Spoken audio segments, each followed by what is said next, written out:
Craving that iconic Sam's Club chicken salad but can't make it to the warehouse store?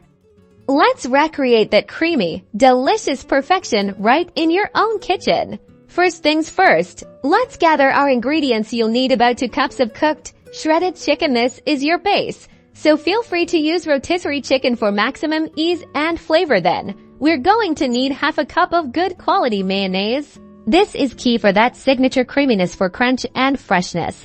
Finely chop about half a cup of celery and 1/4 cup of red onion. Now for the sweet surprise that makes Sam's Club chicken salad so special: fresh grapes.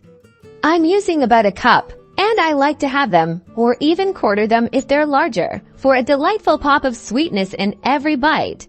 In a large mixing bowl, combine your shredded chicken, chopped celery, and finely diced red onion. Don't be shy with the onion, but remember, fine dicing is important for texture. Next, gently fold in your halved grapes. Now spoon in that half cup of mayonnaise. We're going for a creamy, not greasy, consistency, so adjust this slightly based on your chicken's moisture and your preference. Add a pinch of salt and pepper to taste. Some people like a little bit of dill or even a tiny squeeze of lemon juice. But for this classic recipe, salt and pepper are all you really need.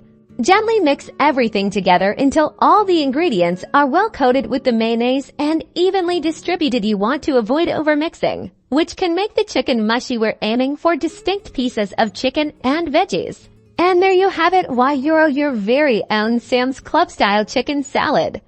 For the absolute best flavor, I recommend chilling it in the refrigerator for at least 30 minutes to let those flavors melt. Serve it on croissants, crackers, or even just with a fork.